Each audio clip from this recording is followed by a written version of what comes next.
Ini adalah episode keempat.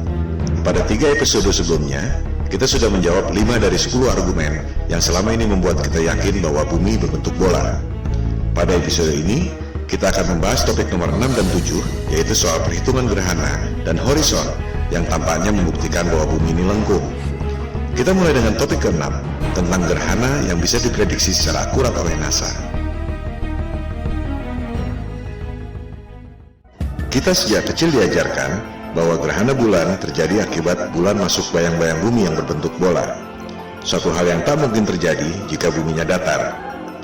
Gerhana bahkan bisa diprediksi dengan sangat akurat oleh NASA sampai ke hitungan jam dan menit kapan terjadinya. Tentu Anda berasumsi bahwa NASA menghitung rotasi orbit bulan dan orbit bumi mengelilingi matahari sehingga dapat secara tepat memprediksi kapan bulan masuk bayang-bayang bumi. Betul? Salah. Salah besar. Mari kita buktikan. Kita cek situs NASA bagaimana sebenarnya mereka memprediksi gerhana. Kita lihat, di situs resminya, NASA bisa menghitung gerhana secara akurat dengan menggunakan siklus Saros. Apakah itu? Siklus Saros adalah metode penghitungan yang dibuat oleh kaum Babilonia kuno atau sekarang Irak ribuan tahun yang lalu. Astronom Babilonia kuno mengamati bahwa gerhana adalah peristiwa rutin, sama seperti terjadinya siang dan malam. Mereka menghitung dari gerhana yang satu ke gerhana yang lain sehingga menemukan siklusnya yang disebut siklus Saros. Menurut pengamatan astronom Babilonia kuno itu, gerhana bulan terjadi dalam siklus 18 tahun, 11 hari, dan 8 jam. Siklus ini juga berlaku untuk gerhana matahari. Berdasarkan kalender Saros itu, NASA dapat memprediksi gerhana selama 150 tahun, dari tahun 1901 sampai tahun 2045. Kemudian NASA membuat animasi gerhana, seolah-olah prediksi itu dibuat dengan menghitung pergerakan bumi dan bulan mengelilingi matahari. Padahal sebenarnya mereka menggunakan siklus Saros bangsa Babilonia, yang tak ada hubungannya dengan bentuk bumi. Mau buminya kotak kek, segitiga kek, tetap saja gerhana bulan terjadi dan kalendernya seperti itu. Bangsa Babilonia kuno sendiri membuat siklus Saros yang akurat itu karena menggunakan asumsi bahwa matahari dan bulan mengelilingi bumi alias geosentrik. Pertanyaan yang sangat penting adalah, mengapa NASA yang memiliki budget 256 triliun rupiah per tahun mampu menggaji profesor-profesor dan doktor-doktor manapun di dunia yang sangat pandai astronomi, geologi, matematika, animasi komputer tidak menghitung prediksi gerhana melalui pergerakan bumi mengelilingi matahari, melainkan menggunakan siklus Saros yang dibuat oleh bangsa Babilonia kuno ribuan tahun yang lalu. Kita akan menjawab pertanyaan ini nanti, karena ini semua disebabkan oleh asumsi dasarnya. Dikatakan bahwa jarak bulan dan bumi adalah 384.400 km. Anda pasti berpikir bahwa itu diukur atau dihitung oleh sains modern. Padahal, jarak bulan dan bumi dihitung oleh ilmuwan Yunani kuno, Aristarchus of Samos, 2300 tahun yang lalu. Aristarchus menghitung jarak bulan dengan menggunakan rumus trigonometri pada saat gerhana bulan, dengan asumsi bahwa gerhana terjadi akibat bulan masuk bayang-bayang bumi. Jadi ini cerita lama. Seperti telah disampaikan pada episode yang lalu, teori bumi mengelilingi matahari sudah ada sejak 2500 tahun yang lalu. Aristarchus bahkan menghitung jarak bulan berdasarkan asumsi tersebut. Maka didapatlah angka 240.000 miles atau 384.400 km. Apakah ini fakta? Tentu saja bukan. Ini adalah perhitungan trigonometri dengan asumsi bahwa gerhana terjadi karena bulan masuk bayang-bayang bumi. Analogi sederhananya begini. Ia menghitung panjang badan tikus dengan mengukur panjang ekor yang ia asumsikan adalah ekor tikus. Menjadi masalah jika yang dia ukur adalah ekor gajah, sehingga menghasilkan perhitungan badan tikus sebesar badan gajah. Dengan menggunakan asumsi yang sama, Aristarchus kemudian mengukur diameter bulan. Lewat fenomena gerhana, didapatlah angka diameter bulan 1/3,6 kali bumi, yaitu 3.474 km. Setelah mendapat jarak bulan, ilmuwan Yunani kuno 2300 tahun lalu itu mengukur jarak matahari. Didapatlah jarak matahari 149,6 juta kilometer dari bumi. Persoalannya, angka itu 400 kali lebih besar dari jarak bulan ke bumi. Padahal, kita selalu melihat bulan dan matahari besarnya hampir sama, yang menyebabkan gerhana total jika matahari tertutup bulan. Maka dibuatlah asumsi baru. Matahari dan bulan kelihatan besarnya sama, padahal jaraknya menurut hitung-hitungan Aristarchus tadi 400 kali lebih jauh, karena matahari besarnya 400 kali lebih besar dari bulan. Dengan begitu pula, disimpulkan bahwa matahari besarnya 109 kali bumi. Beginilah cara mengukur dengan rumus di atas kertas. Perhitungan matematikanya memang benar, namanya juga ilmu pasti. Asumsi dasarnya yang salah dari awal. Maka dimulailah dogma sains modern bahwa matahari itu besar sekali. Matahari 109 kali lebih besar dari bumi. Matahari besarnya 400 kali lebih besar dari bulan, tapi jaraknya 400 kali lebih jauh sehingga kelihatannya sama besarnya dengan bulan. Panca indera dan logika kita dikalahkan oleh asumsi rumus. Dari mana Aristarchus 2300 tahun lalu bisa memastikan bahwa gerhana bulan terjadi karena masuk bayang-bayang bumi? Sampai sekarang pun, kalau benar gerhana terjadi karena bulan masuk bayang-bayang bumi, mengapa NASA masih menggunakan kalender Saros untuk memprediksi gerhana? Mengapa NASA tidak menghitung sendiri dengan pergerakan bumi mengelilingi matahari? Jawabannya sederhana, karena memang hitungan itu salah semua akibat asumsi dasarnya yang salah. Gerhana tak akan pernah bisa diprediksi jika menggunakan angka-angka itu. Berbeda dengan cara memahami alam lewat hitungan rumus di atas kertas, observasi alam secara langsung menunjukkan hal yang sebaliknya. Matahari begitu dekat di atas awan, bukan 150 juta kilometer seperti yang mereka katakan. Matahari tidak begitu besar, bisa Anda lihat dari pantulannya di awan itu.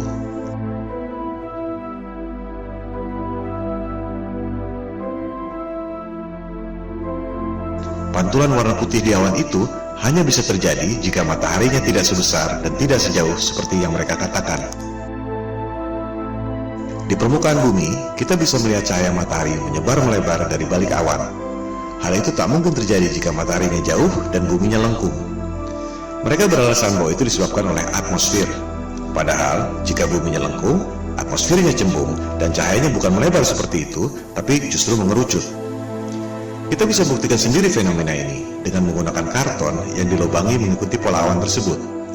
Jika mataharinya jauh seperti yang mereka katakan, terbukti bahwa sinarnya tidak melebar. Kita bisa lihat sinar mataharinya paralel. Karton yang sama, jika sumber sinarnya dekat, seperti lampu misalnya, terbukti sinarnya melebar. Ini adalah bukti yang tak terbantahkan bahwa fenomena sinar dari awan itu menunjukkan bahwa mataharinya dekat dan lokal.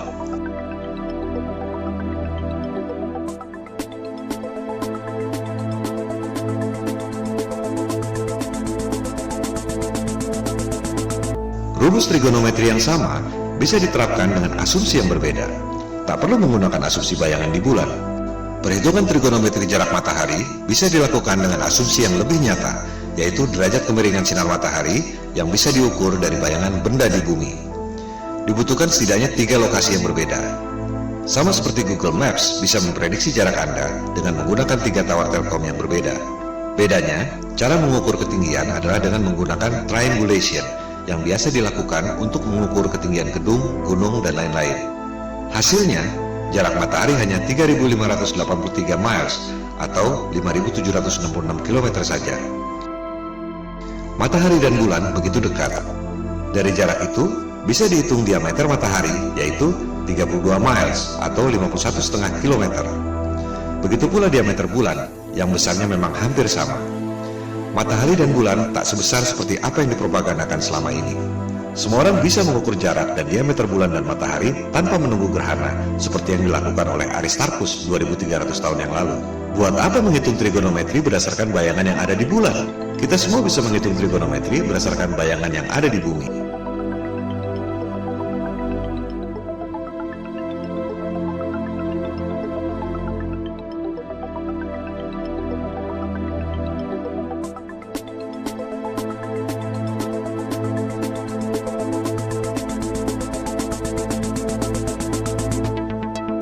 Permasalahan dari angka-angka sains modern ada pada asumsi dasarnya, bahwa sinar bulan adalah pantulan dari sinar matahari dan gerhana terjadi akibat bulan masuk bayang-bayang bumi.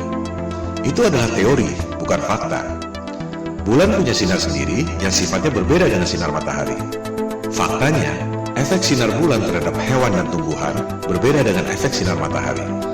Sinar matahari panas, sinar bulan justru dingin. Matahari dan bulan adalah simbol keseimbangan alam, yin dan yang. Seiring dengan bangkitnya kesadaran flat earth, banyak orang mengukur temperatur sinar bulan. Caranya mudah, dengan menempatkan 2 buah termometer. Yang satu di tempat yang kena sinar bulan, yang satu lagi ditempatkan di dekatnya, tapi tak terkena sinar bulan. Hasilnya sangat jelas. Bidang yang terkena sinar bulan, temperaturnya lebih dingin dari yang tidak terkena sinar bulan. Ini tak mungkin terjadi jika sinar bulan yang dingin adalah pantulan dari sinar matahari yang panas. Karena sinar bulan bukan pantulan dari sinar matahari, maka gerhana bukan disebabkan oleh bayangan bumi.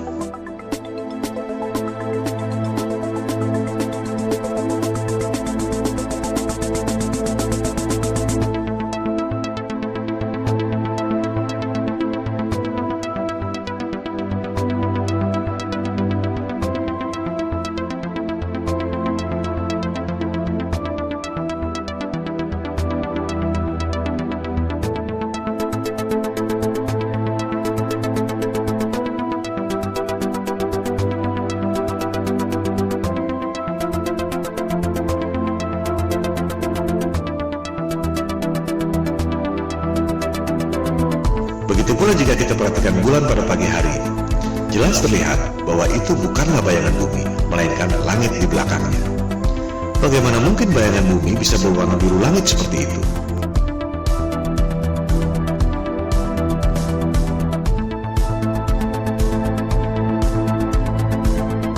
Bulan tak berbentuk bola seperti yang mereka katakan. Jika diamati dengan seksama, kadang di bagian tubuh bulan terlihat bintang yang ada di belakangnya.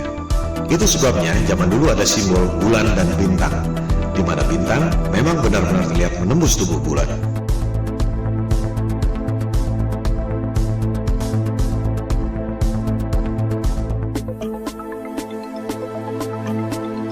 Seperti telah dibahas pada episode sebelumnya, asumsi di atas asumsi. Jika asumsi dasarnya salah, maka semuanya runtuh. Sinar bulan bukan pantulan sinar matahari. Maka, gerhana bukan akibat bayang-bayang bumi. Akibatnya, asumsi trigonometri jarak dan diameter bulan menjadi salah. Konsekuensinya, perhitungan jarak dan diameter matahari menjadi salah pula. Akibatnya, seluruh perhitungan alam semesta menjadi salah, dan seluruh kosmologi sains modern menjadi runtuh.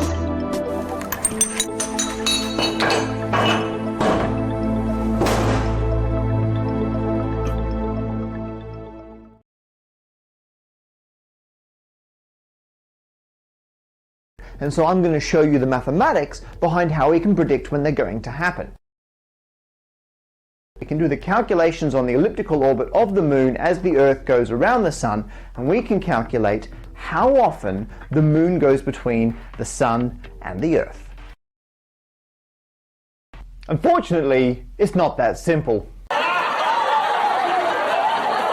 In fact, every single number I have given you in this video, every direction, every speed, every angle, every time, they're all only approximations. They're averages. The whole system is constantly changing. It is a wonder we have eclipses at all.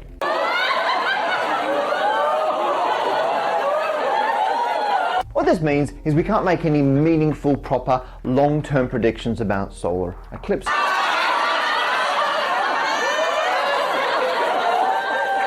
But then, out of all this chaos, another cosmic coincidence steps forward to save the day.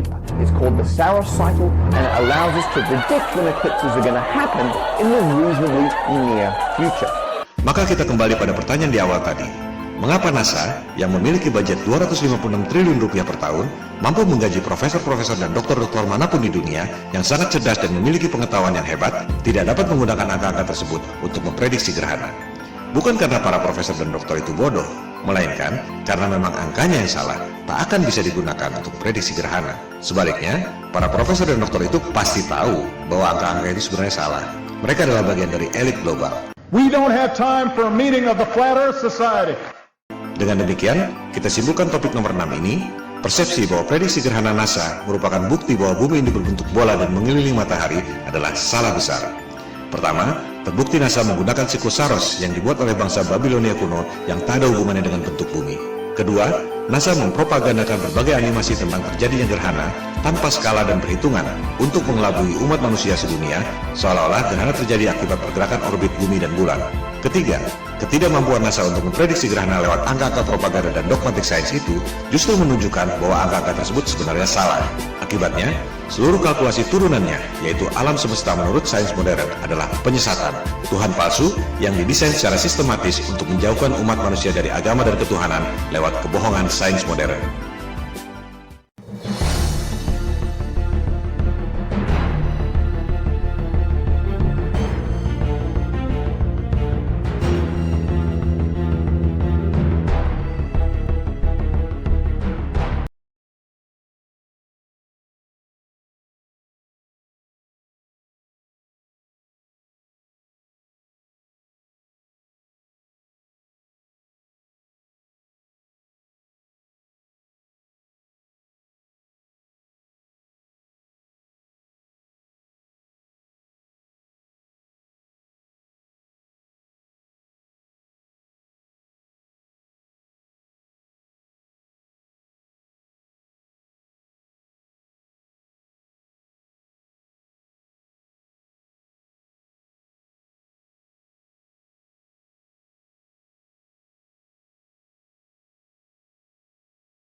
lengkungan bumi.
Karena kurang pemahaman, banyak yang mengatakan bahwa jika buminya datar, matahari tak pernah tenggelam. Ini jelas salah. Matahari terbit dan terbenam adalah karena perspektif, bukan karena bumi lengkung.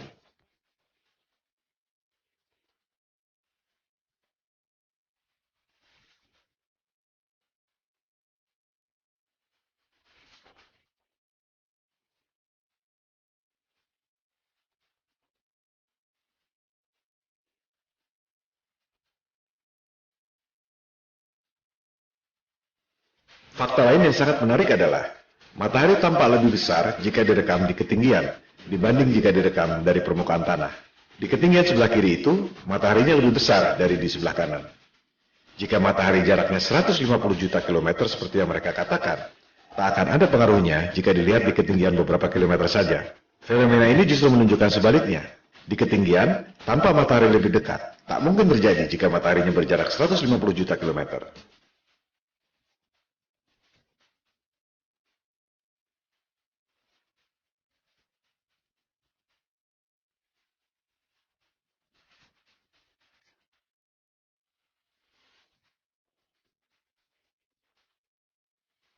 Ketika matahari terbenam, terlihat sinarnya mengikuti hilangnya perspektif matahari. Ini menandakan sinar matahari bersifat lokal. Kalau jaraknya 150 juta kilometer, sinarnya tak akan menghilang secara lokal seperti itu, tapi rata di seluruh horizon bumi. Kita bandingkan dengan lampu-lampu kota. Ini adalah cahaya lokal di kota Las Vegas. Kita lihat ada dua cahaya dari dua kota. Kita bandingkan dengan fenomena sinar matahari ketika terbenam tadi. Sama persis, sinarnya bersifat lokal.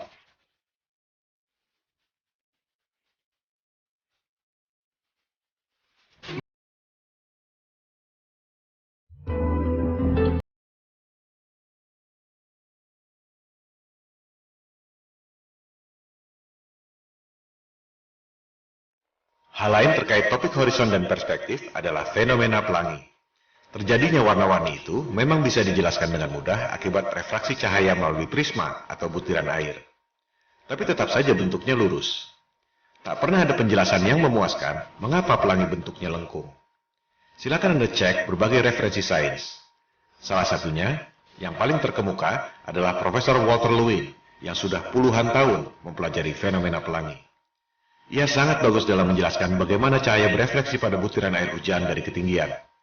Tapi tetap tak ada penjelasan yang memuaskan tentang kenapa bentuknya lengkung. Pelangi juga berkaitan dengan fenomena halo yang kadang tampak di sekitar matahari. Alam semesta adalah misteri, berasal dari kecerdasan ilahiyah yang tak semua bisa dijelaskan dengan keterbatasan intelijensia manusia. Upaya untuk memahami misteri alam ini adalah esensi dari sains yang sesungguhnya. Sebuah eksplorasi kehidupan yang sangat mengasihkan. Menjadi masalah jika kita bersikap seolah sudah tahu segalanya. Arogansi sains, arogansi intelektual. Padahal, sains tak pernah bisa menjelaskan dari mana kesadaran dan kecerdasan Anda berasal. Peristiwa aneh lainnya yang tak pernah bisa dijelaskan, antara lain fenomena matahari ganda yang kadang terjadi entah apa sebabnya. Ini adalah nyata, bukan hoax.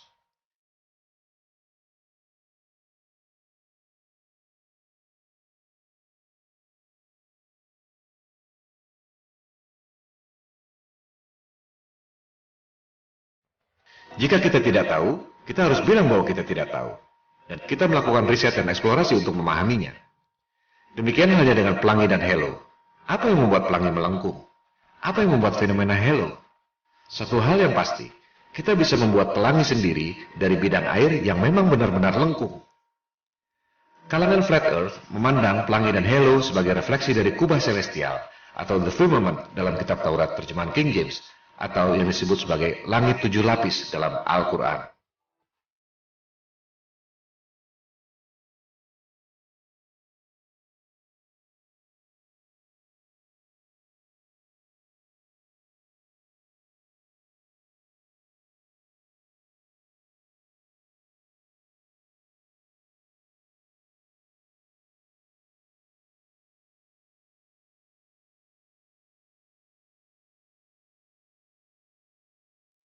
Dengan demikian, kita tutup topik ke-7 tentang fenomena horizon yang sebelumnya membuat kita yakin bahwa bumi ini berbentuk bola. Bagian bawah kapal di horizon laut menghilang bukan akibat lengkungan bumi, melainkan akibat perspektif dan refraksi. Juga tentang terbit dan terbenamnya matahari, bukan disebabkan buminya berbentuk bola, karena bumi yang diameternya 6.371 km tak akan ada pengaruhnya melihat matahari jika benar jaraknya 150 juta kilometer. Terbit dan tenggelamnya matahari disebabkan oleh perspektif kita dari permukaan bumi yang datar.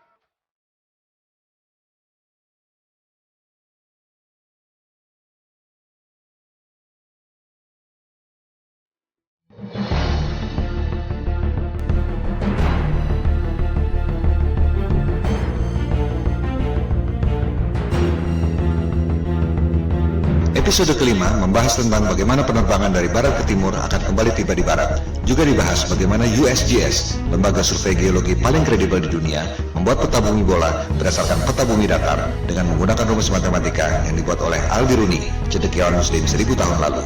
USGS juga menerangkan bahwa peta bumi datar merupakan dasar penentuan jarak penerbangan yang akurat, menentukan arah antena, serta pembuatan peta transnasional Amerika Serikat. Episode kelima juga membahas tentang rahasia Antartika, tembok es yang mengelilingi bumi datar. Elit global merahasiakan hal ini dari Anda lewat perjanjian Antarctic Treaty 1959. Tak ada lagi orang yang boleh pergi ke Antartika yang dijaga ketat oleh pasukan gabungan Amerika Serikat dan Rusia. Episode berikutnya akan membahas bagaimana Amerika Serikat dan Soviet tahun 1958 sampai 1961 sama-sama mengirim pasukan gabungan untuk membom nuklir kubah celestial lewat operasi yang dinamai HANE atau High Altitude Nuclear Explosion. Upaya menghancurkan kubah celestial dengan bom nuklir secara besar-besaran terakhir dilakukan tahun 1962 atas perintah Presiden Kennedy lewat operasi dengan nama sandi Operation Fishbowl. Kekuatannya 1.600 kali dari bom atom yang dijatuhkan di Nagasaki dan Hiroshima. Anda tak akan pernah melihat hal seperti ini lagi dalam hidup Anda. Pemboman nuklir yang dilakukan selama 4 tahun itu tak berhasil menembus kubah celestial. Tak ada orang yang bisa pergi ke angkasa luar. Dari situ, kita bisa melihat ada kekuatan yang lebih besar dari segala pengetahuan, teknologi, dan bom nuklir, yakni Tuhan Yang Maha Kuasa.